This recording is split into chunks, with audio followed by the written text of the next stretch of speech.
Hi, this is Cathy Skipper and Florian Birkmayer, MD, and we're here from AromaGnosis to talk to you about aromatic allies for ancestral healing. Ancestral healing is a core theme in the work we do at AromaGnosis. We teach an online class about it. You'll see the link at the bottom of the page. But we also have been spending much of our time in the last year seeing people in consultations, and we have noticed in the consultations that some of many of the difficulties, the traumas, the emotional blockages, and the outdated beliefs that people are trying to rid themselves of, if we look back through the generations, this isn't something that's just happened in this generation, but is, in many cases, we can see it as an echo of something that happened in a generation before.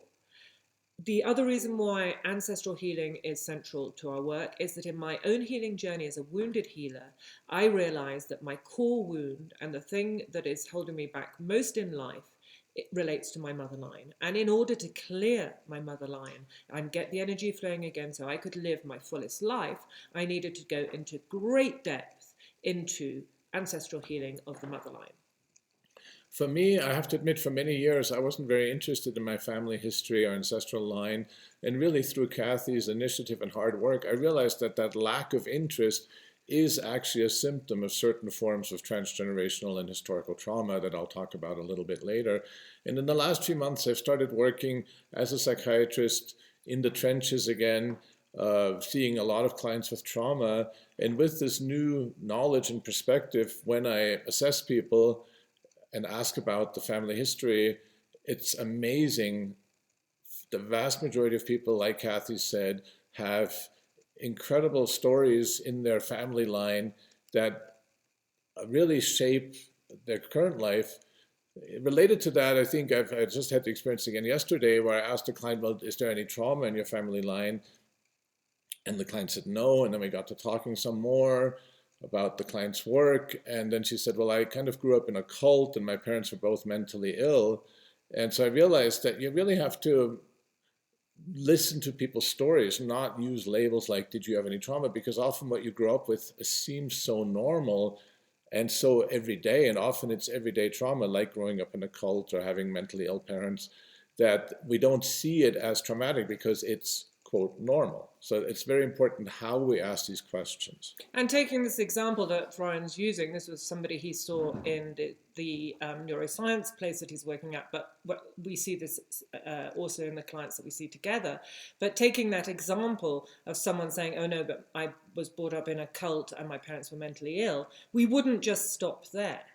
That is a clue that from her experience, she is having some effect from the generation before her. Her parents were mentally ill.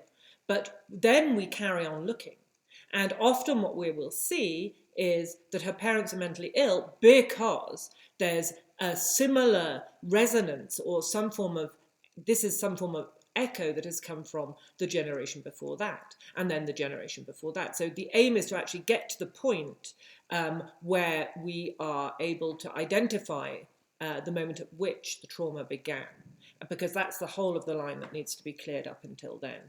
Okay, so that's an important point. Getting back to the main theme of this video, which is aromatic allies for ancestral healing, before we get on to the aromas, we'd just like to point out that ancestral healing is a long journey that really touches on all aspects of the psyche. So it touches the physical body. We often see people who are suffering from physical disabilities, physical problems, chronic problems they haven't been able to get to the root of.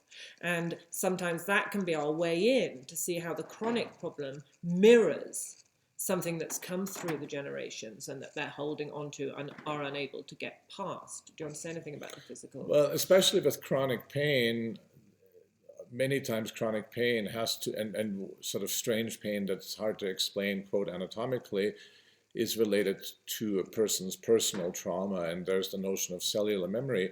But in our work, we've realized that both chronic pain and other chronic diseases, like Cathy said, often are playing through the generations. And there is models of that for how that happens physiologically. We've mentioned the category of epigenetics, and there's many studies that we are not born a blank slate, that on a genetic level, stress hormones and other factors that happen with trauma across the generations shape the development of the child. And that doesn't even include the mitochondrial DNA.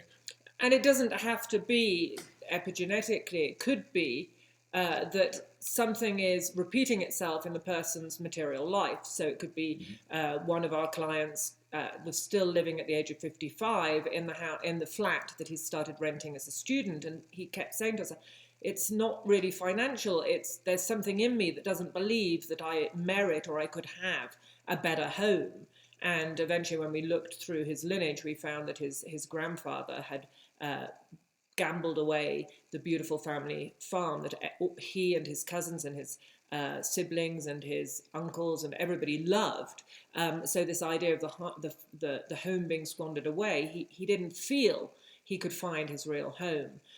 So on a physical level, it can be, as Florian said, epigenetics. It can be, we'll talk about the mitochondrial DNA in a little bit, but it can also be life situations. And so the oils that we really would bring in, first of all, to get somebody grounded and safely in their body in order to do this work would be grounding oils, such as the wild vetiver, the rookus that we work with a lot because it's very nurturing. We feel safe in the physical body.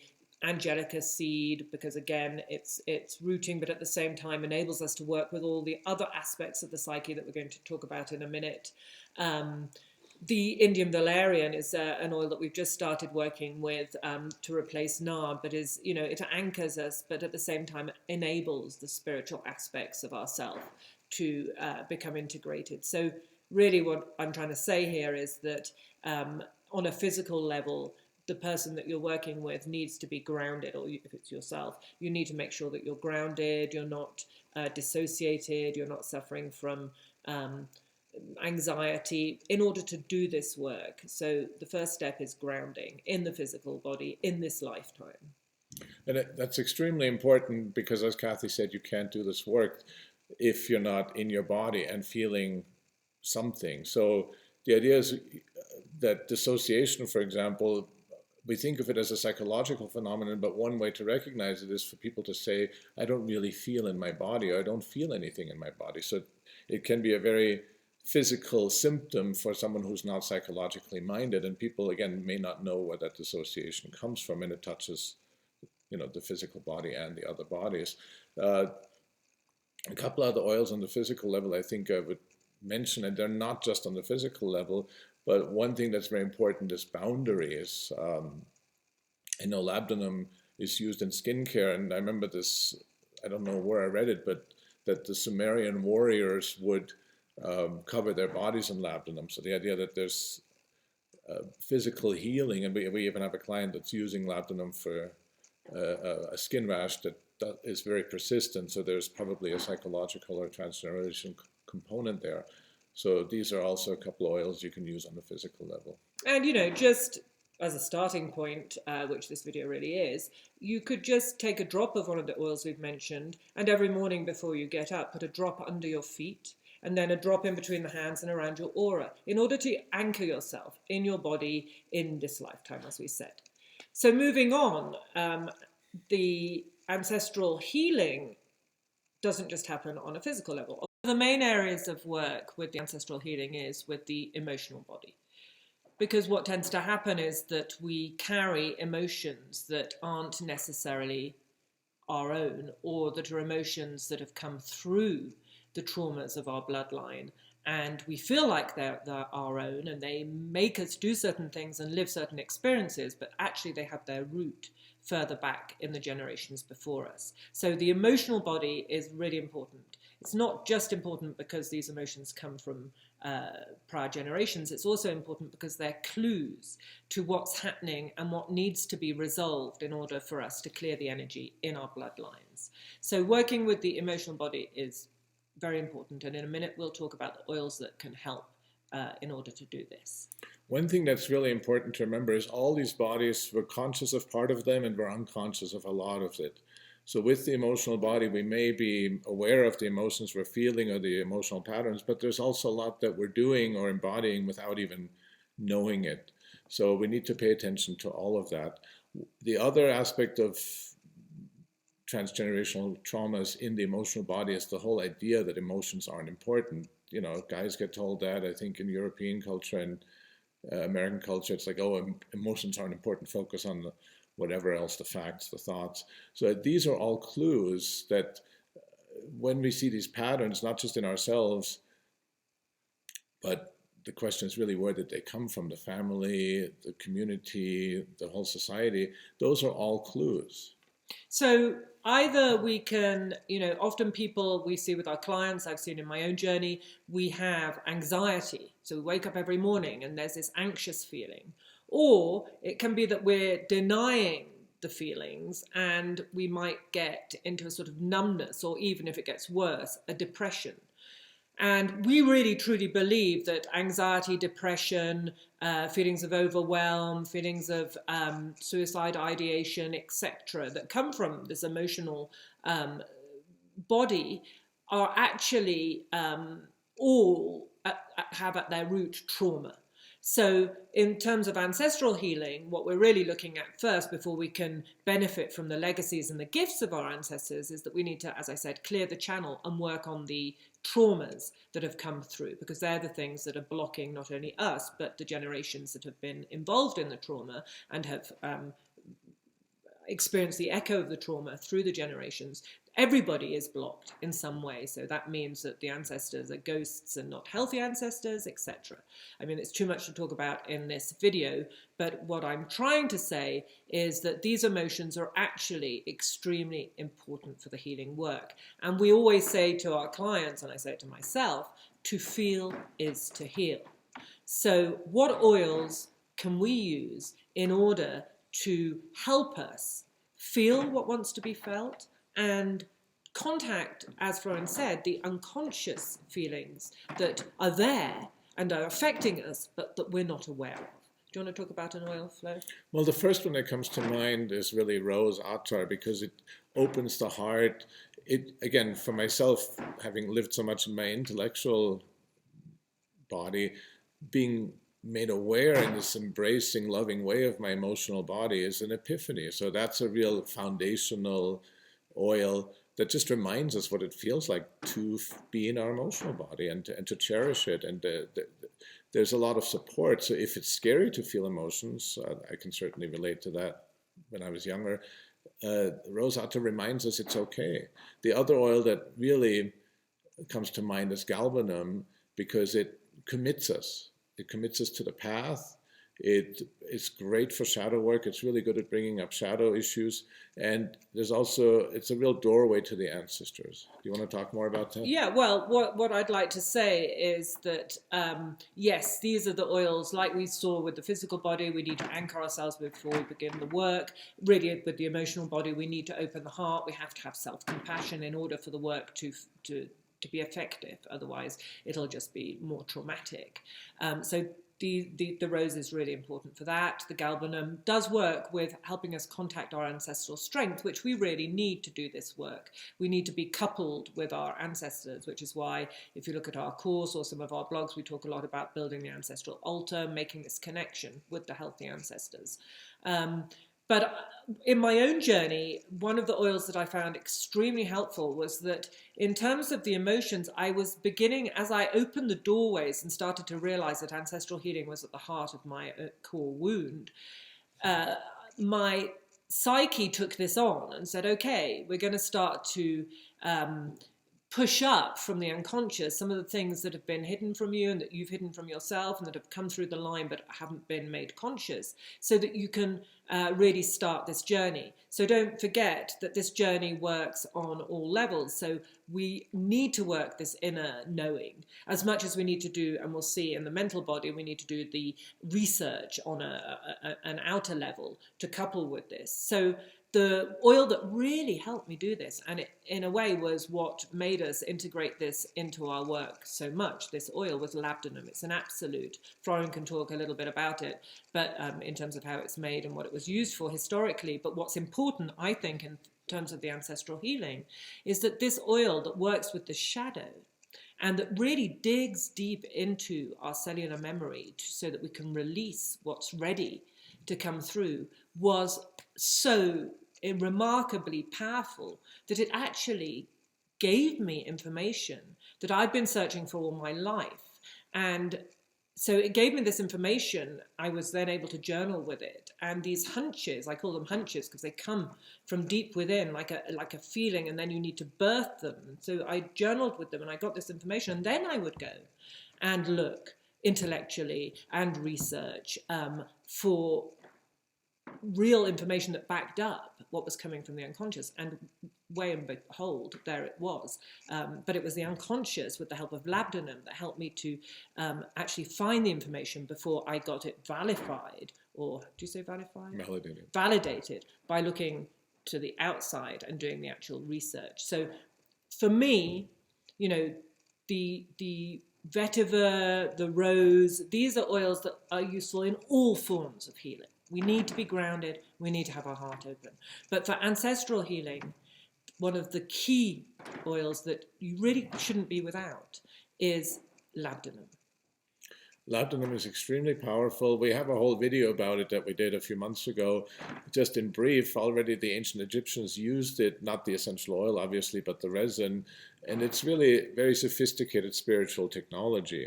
Okay, so just because we're going to be here all day, and we'd love to be here all day with you, but I know that videos should be short. So just to finish off with the emotional body, another oil that I've found very, very helpful, especially when people are really suffering, because for a lot of people, especially, you know, maybe you're working with clients yourselves, when people come in suffering, we can't just go straight into, hey, how's this been affected by your ancestral line? We need to do something about helping with the suffering. And so the emotions that are coming up from childhood wounds, the oil that we found really helpful to help them come up, to really bring them forward, but at the same time to soften them and enable people to feel them in a way that is that they can deal with, is helichrys. And we're very excited because we're just getting our first helichrys. We've been looking for it for a long time from Croatia. So check that out on our website. Okay, so moving on. I do want to say another concept I think that's important is that grounding isn't just about being on the ground, but also having an alignment between all these bodies, sort of like a vertebral column or a ladder. The reason it can stand is because it's in alignment with itself. So I think a really good oil to make us in alignment with all dimensions of our being, including the emotional body, and seeing how both what we know and what's unknown or in our unconscious lines up, are really the combination of angelica and angelica seed and angelica root. They really, to me, are like this ladder that connects us in all these seen and unseen dimensions. Yes, definitely. If you can only buy 2 oils, they're worth starting with because they touch on all the levels. Okay, so if we move on to the mental body, I mentioned that we use the mental body actually a lot in ancestral healing because we couple the inner research that goes through feeling and shadow work with the outer research that we can't ignore either, which we're using our intellect for, which is how do we research the family tree? How do we look at a family tree? One of the best ways of looking at a family tree in this type of work is to look at where the gaps are, where the holes are. So you lay out your family tree, and there are different ways of doing that, and then you look to find out where are the spaces that haven't been filled, because it's usually in those spaces that we become aware of where the energy really is being held. It's in the secrets, it's in the things that weren't said, it's in the things that were not passed on or deformed into a family's personal family myth that is a myth and isn't actually true. So that's one of the ways we use the mental body or our intellect in this work, and there are oils to help us do that. Galbanum, Florian mentioned, committing to the path, getting things done, getting up in the morning and doing the work. This work is not going to be effective if you don't really do it fully on all levels. And having said that, there are moments where you advance in your ancestral work, and then there are moments where you feel, oh, that's it, I'm never going to find anything else out. But actually, if you carry on doing the inner work and following it through, there will become a moment where it unblocks and you find out more. So that's one level. Also, the mental body, really in that area, we're asked to look at our beliefs, the old beliefs that that are holding us back, negative self-beliefs, beliefs about family, beliefs about our way in the world, how we should be in the world, that we feel are no longer helpful to us. These often are related as well to these family myths that have been put there in place of what really happened in a family tree, for example. So oils to help with the mental body. Well, before we get to just a couple more comments, again, the mental body, it's easy to think it's all conscious, but both our habitual thoughts and the way we think, and even just spending most of our time in the mental body, which is something I did for many years, is a sign. And related to that is, as Cathy said, the notion of these false family myths. False family myths, being special and all sorts of myths, are really a clue, and you'll see it carried across multiple generations, family members. And the one way to recognize them is that maintaining that false family myth is very rigid and more important than the well-being of the individual members. That's a clue that there's something going on. So specific oils. For the mental work, I mean, one thing that one oil that we really like a lot is sagebrush essential oil, because it provides that higher perspective when we can't see the forest for the trees. Let's say we've got our nose too close to the pattern. Sagebrush really lifts us up and gives us this eagle's perspective. I think that's happening in the world a lot right now, that opportunity, and we can do it with ourselves and really go into that higher perspective, which, spirit, you could say, is part of the mental body. The key is not to get stuck there. We cannot do this work if we just think about it. This is not intellectual work. This is a journey with our entire being. Yeah, and just to add to that, so sagebrush is really good for that higher perspective because it sort of allows us to lift above our present situation, and this is due to the ketones. And so another oil that we use for that is tansy, which is another ketone-rich oil and has a link with the ancestors. So I really like that one for rising above, at the same time connecting with the healthy ancestors who are going to help us have a look at this higher perspective. There was something else I was going to say. There was something else I was going to say about what Florian said about family myth. So these myths are put in place in a way they're very stagnant, as he said, they're very rigid, and they're put in place to really act as a camouflage to what really happened in a family line that was maybe too painful or not socially acceptable, or something that was to do with ethnicity that people were trying to hide. And what usually happens, and I'm just warning you here, is that if you do decide to work on your family transgenerational story in a profound way and committed for your own healing journey, you might find that you realize that probably you're already the black sheep in the family, but that everybody else isn't willing to move from the position of the personal family, from the position of the family myth. And so however much you know that you're finding out the truth because you're doing the research on an intellectual and research level as well as inside yourself, and you're really doing the healing work, you will find that you're probably alone in this. This is what I was realizing. I was writing this morning about this, people don't want to move on it. They just want to keep on to what are usually scraps of silly information that have no basis in reality, but they'd rather hang on to that than be faced with the reality. And that's just something that's also passed down. It's actually part of the transgenerational trauma. It's passed down as a sort of structure that you have to hang on to, and that's it. So there are oils that can help you with that as well. When you feel like nobody's understanding you and you're doing this work and you're really working through the emotions and the old beliefs, and it's hard work, and you're doing the research and everybody else is sitting there in this and you can now see it as absolutely having no meaning. It's very important to be aligned with yourself and to be strong in yourself and to protect yourself from these negative ways of being within the family structure that also can be affected by ancestors along the line. So, you might be unearthing stuff, but be very careful. You have to protect yourself from ancestors that aren't yet healed.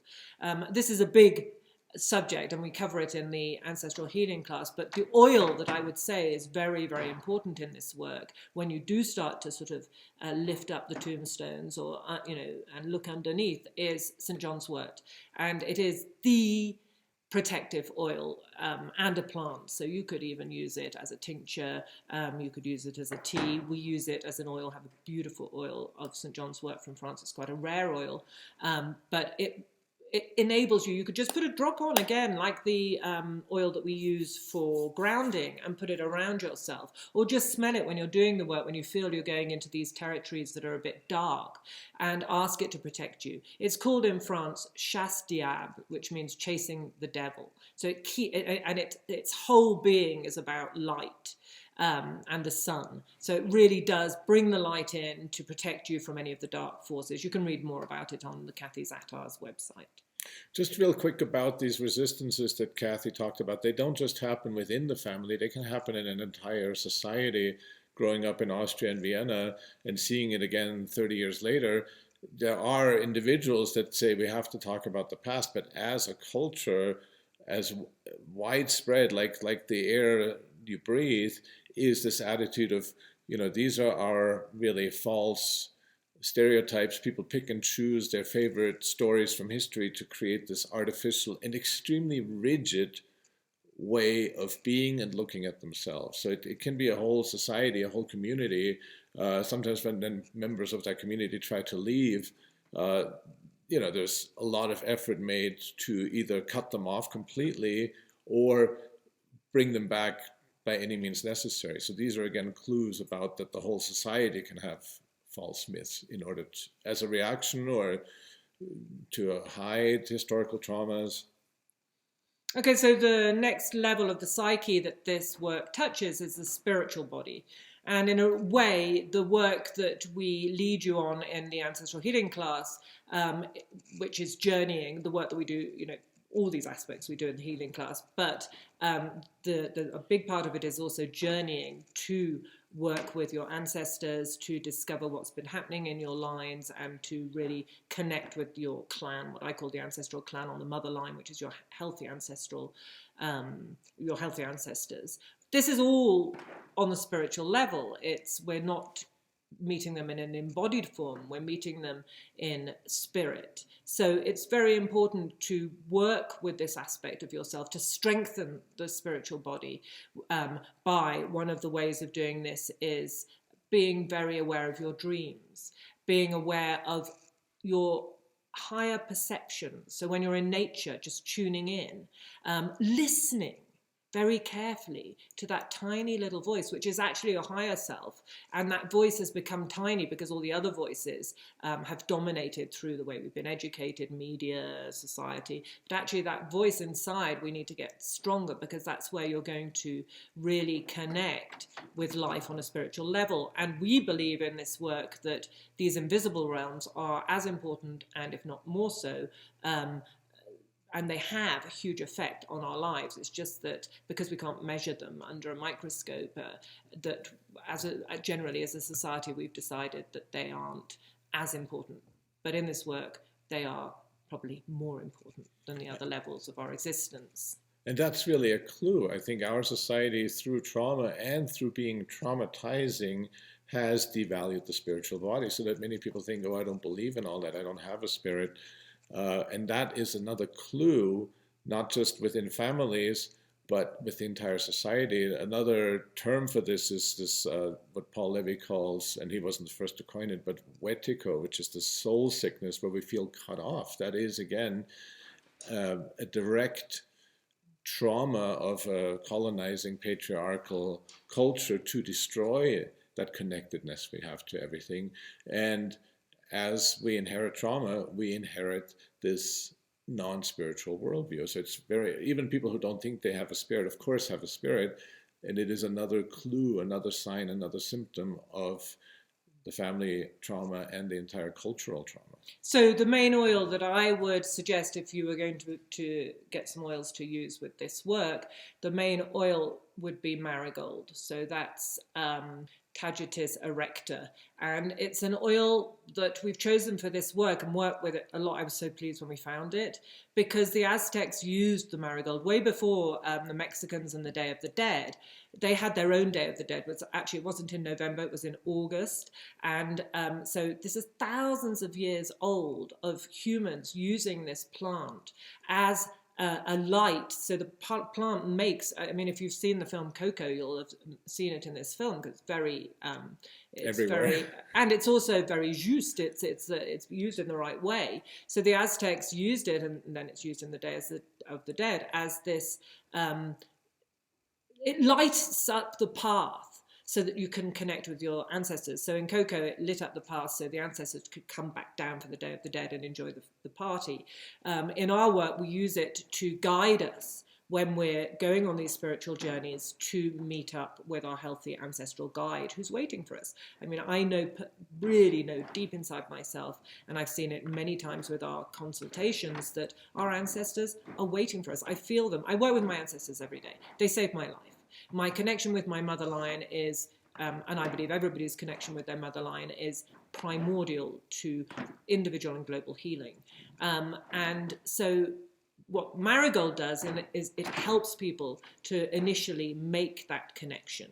It's the guide. And it's the guide because, as I said, the Aztecs used it. It's used in the Day of the Dead. It's been used all over the world. It's used in India for these same reasons. So it's the path well trodden.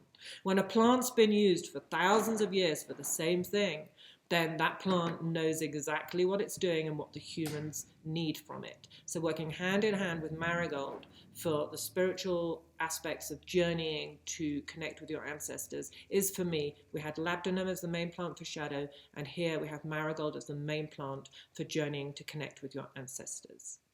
Another essential oil I want to mention in this context is rosemary. And we all know rosemary is good for memory and all that. But on a spiritual level, rosemary is a oil for really helping us if we have that numinous feeling, if we feel we're almost at the threshold, but we're really not sure how to push through, we're still in that darkness.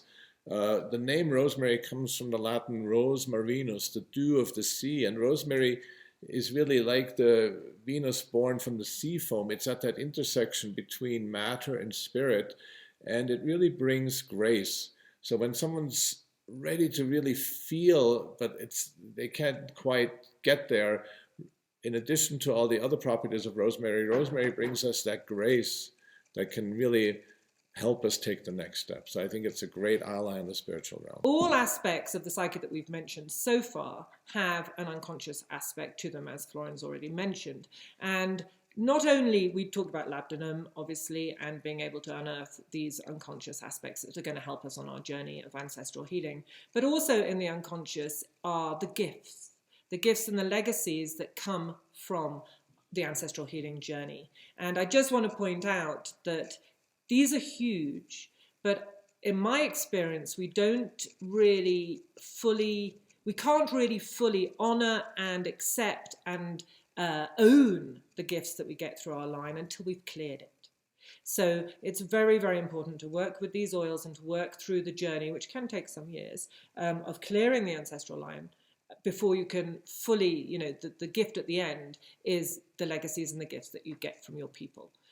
So I wanted to say that. And finally, the last aspect of the psyche that we work with in the ancestral healing is the collective unconscious. And this is where we realize that everything that we do on an individual level is not just affecting us and helping us to heal our lineages and thus, therefore, our wounds, but it's also rippling out and working on a collective level. And this is even more so on those lineages where you're working with traumas that aren't just transgenerational, but they have a historical aspect to them. So in my journey with colonization in India on my mother line, I'm working on an individual level, how that affected my mother line, but my mother line is resonating with all the mother lines that were affected by colonization in India. So that makes historical resonance as well. So it's really important to remember that as we heal ourselves, we heal the collective.